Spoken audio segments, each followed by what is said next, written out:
Ukraine और Russia की जंग जारी है। ड्रोन्स अहम अपनी जो कार्रवाइयां कर रहे हैं और रशिया ड्रोन इस्तेमाल कर रहा है ईरान के। आज यूक्रेन की सिक्योरिटी फोर्सेस ने ईरान का मुहाजिर 6 ड्रोन पकड़ लिया है। कहा यह जा रहा है कि ये ड्रोन खोरसोन के इलाकों में पकड़ा गया है और इससे पहले जो भी ईरान के ड्रोन मार गिराए गए थे उनको यूक्रेन ने अपने कब्जे में लेकर अमेरिका को दिया है। अब जो लेटेस्ट कार्रवाई निकलकर सामने आई है कि जो ड्रोन मुहाजिर 6 यूक्रेन की सिक्योरिटी फोर्सेस ने पकड़ा है उसको देखने के बाद, एग्जामिन करने के बाद ये बात निकलकर सामने आई है कि इसके अंदर तो अमेरिका और यूरोप के बने हुए हथियार और कंपोनेंट्स लगे हैं।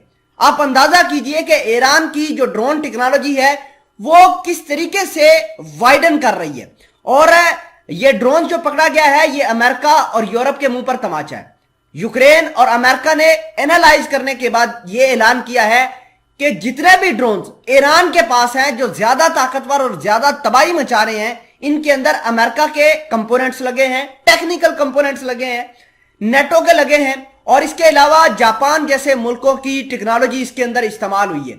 नाजरीन ग्रामी, आप अंदाजा कीजिए कि ईरान के पास जो ड्रोन्स हैं, खुसूसन ये तो भी एक ड्रोन की बात निकलकर सामने आई है, जो बाकी भी ड्रोन है, शहीद 136 ड्रोन, कमकाजे ड्रोन और ये जो मुहाजिर 6 ड्रोन है, सभी में तकरीबन अमेरिका, यूरोप और दीगर ममालिक जो है इनकी टेक्नोलॉजी को इंटीग्रेट करके इन्होंने एक ड्रोन बनाया।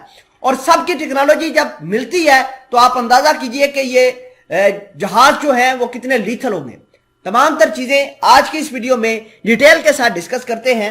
छोटी सी गुजारिश है कि आप हमारा यूट्यूब चैनल हसनात टीवी को सब्सक्राइब करके पास मौजूद घंटी के निशान को दबा लें ताकि लेटेस्ट न्यूज आप तक पर वक्त पहुंचती रहे। देखिए कि यूक्रेन की जंग शिद्दत पकड़ गई। जाहिर सी बात है, रशियन सदर की अपनी एक दिमागी उनकी सलाहियत है कि किस तरीके से इस जंग को लेकर जाना है, किस तरीके से इस जंग को तूल देना है। रशिया भी यह चाहता है कि अमेरिका ज्यादा से ज्यादा हथियार इस जंग के अंदर झोंके। जब ज्यादा से ज्यादा हथियार झोंकेंगे तो अमेरिका की अपनी कैपेसिटी कम हो जाएगी। अमेरिका दुनिया के दीगर ममालिक और जहां दीगर ऑपरेशन कर रहा है उसकी शिद्दत में कमी आएगी। अमेरिका की डिफेंस कंपनीज ऑलरेडी ये कह चुकी हैं कि हमारी कंपनीज के पास, हमारे मुल्क के अंदर, हमारी मुल्क के फौज के पास हथियारों की कमी 2% हुई है। और आप अंदाजा कीजिए कि अगर ये जंग 6 महीने या साल और ज्यादा लटकती है तो अमेरिका को हथियारों के मामले में, अमेरिका को पैसों के मामले में कितना ज्यादा नुकसान होगा। और यूरोप तो वैसे ही बर्बाद हो गया।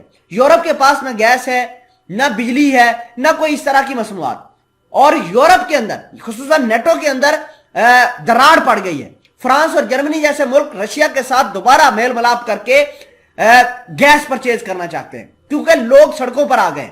और इसी बीच ईरान का मामला ये निकलकर सामने आना बहुत ज्यादा मानी खेज है और अमेरिका, यूरोप के मुंह पर बहुत बड़ा तमाचा है कि ईरान ने ड्रोन्स बनाए हैं अपने मुल्क के अंदर। इसमें अमेरिका जैसे मुल्क, इसके अलावा जापान, नेटो के मुल्कों की टेक्नोलॉजी इंटीग्रेट की गई है।